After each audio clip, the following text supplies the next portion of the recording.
Hello everyone, Daniel Côté here. In this series of videos, I present some key ideas on cooperative management that I've been working on for the past 30 years.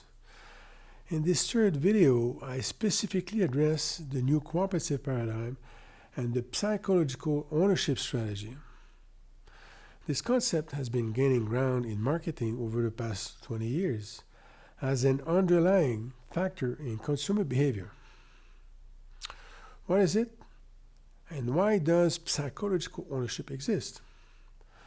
Humans develop a sense of psychological ownership over a multitude of objects, both tangible and intangible, seen as an extension of the self. People can feel ownership of many things: products, workspace, ideas, roles. At its core, ownership is about possession, stewardship, and the need to control something. Ownership is also how we gain a sense of autonomy in the world. From this concept, a strategy of customer empowerment gradually takes hold. To explain the existence of this psychological sense of ownership, specialists refer to a genuine instinct, an innate need to possess. Added to this genetic aspect is a learning component, particularly in the early stages of human development. From a business perspective, the value of psychological ownership is explained by the fact that consumers will attach greater value to an object when such a feeling exists. This, in turn, leads to greater willingness to do business with a company, to recommend it, even to pay more, and to resist competitors' offers. The average consumer is exposed to a huge number of advertisements every day. Encouraging a sense of psychological ownership on the part of the customer therefore helps the company to stand out from its competition. What's more, this sense of psychological ownership can be measured. Here are some examples of questions I used in a recent survey. This cooperative means a lot to me. When someone praises it, I take it as a personal compliment. I feel at home when I interact with it. I consider this organization as my own. I feel connected to this organization. Now that we know what psychological ownership is and why we're so interested in it, we need to identify what motivates a consumer to develop such a feeling towards an object. The first source of motivation is linked to a person's ability to interact effectively with their environment, to experience a certain degree of control over that same environment. A second source of motivation is personal identity, insofar as possession serves as a symbol of identity and determines who I am, was, will be. A third source of motivation is the need to have a place, a privileged space to establish security through familiar objects. Finally, a fourth source of motivation concerns stimulation, that is, the need for activation and excitement. When a person experiences a feeling of psychological ownership for a particular target, one or more of these motivational sources will be satisfied. Beyond identifying the sources of motivation behind this feeling, we need to identify how to activate them. Three potential routes for developing this sense of psychological ownership have been identified in the literature. The first route concerns the degree of control exercised over an object. The greater the degree of control, the more the consumer's experience of participation will stimulate a sense of psychological ownership of the object in question. A second route develops via intimate knowledge of the object. The more information the individual has about the object in question, the greater the sense of ownership. A third route identified concerns self-investment in the object, which can take various forms: time, ideas, skills, expertise, energy, etc. These three routes empower customers, but require them to have certain skills and abilities to influence the decision-making process. Now, what about the relationship between psychological ownership and the foundations of a cooperative organization? I discovered the literature on this concept in the mid-2010. Very quickly, the convergence with the foundations of cooperative organization became apparent. The three main sources of motivation and the roots linked to a sense of psychological ownership are at the center of the cooperative's raison d'être. The first source of motivation, interaction with one's environment, is at the heart of the creation of a cooperative, which is initiated by the recognition of a problem shared by a group of people. The enterprise created by this group is intended to be the solution to their collective problem. It is therefore to exert control over their environment via an enterprise that a group of individuals create a cooperative. At the root of this interaction is the link of views, the link between the members' activity and that of the cooperative.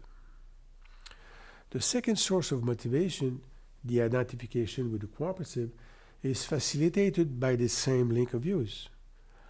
Also by the purpose of the cooperative, that is to ensure the well-being of the members and their community. By the legal ownership, through a share of social capital, and by the level of cohesion among members required to orient and control the enterprise. As for the third source of motivation, the third place, the distinct nature and structure of the cooperative, that is the association of people owning the enterprise, the rules of democracy and equality, the cooperative values, etc., can ensure that the existence of a privileged and secured space for the members. The three main sources of motivation are at the essence of a cooperative's raison d'être. In addition, the roots to activate these motives are also strongly integrated into the cooperative's principles. The exercise of control is facilitated by distinct cooperative rules, particularly its democratic power, one member, one vote, within the association of members who own the enterprise. The member is therefore able to influence the outcome, notably by taking part in general meetings and electing representatives on the board of directors. As for the intimate knowledge of the object, the cooperative organization here, this is greatly facilitated by the practice of cooperative education, training, information, and consultation for and with the members. Such practice empowers the members and helps them develop the necessary skills and expertise to influence the decision-making process. Finally, self-investment is exercised through participation in ownership, through share capital and collective reserve, power through assemblies and the election of representatives to the board of directors, and results through surplus sharing and dividends. Motivations and roots, which are key to the emergence of this sense of psychological ownership, are therefore closely linked with the cooperative nature and structure. The raison d'être and cooperative principles prove to be powerful drivers facilitating the development and the maintenance of such a feeling. Up to this point, I've only discussed psychological ownership from an individual perspective. However, there is also a collective sense of psychological ownership. Collective psychological ownership is even more important when consumers have an effective feeling towards an organization with which they are dealing. When dealing with an organization, control and identification are much more likely to occur at the group level. For collective psychological ownership to emerge, it is necessary to observe a shared feeling between two and more individuals, as well as a shared beliefs and knowledge about the organization. Also required are collective rights and responsibilities, interdependence between consumers, collective identification, and group cohesion. The cooperative structure and rules create the conditions that facilitate the emergence of such a collective feeling. The moment I discovered the concept of psychological ownership, I realized that the true meaning of cooperative ownership was mainly inspired by psychological ownership, both individual and collective. It is not to become an owner that the member joins the cooperative, but to interact effectively with his or her environment and to exercise a sufficient degree of control over it, also to create a space, a place, that is both privileged and secured. This translates into a primacy of use over legal ownership, which is reinforced by the sharing of surplus in proportion to members' activities with the cooperative. When viewed from the perspective of psychological ownership, the primacy of the user's link aligns perfectly with it, the two being mutually reinforcing.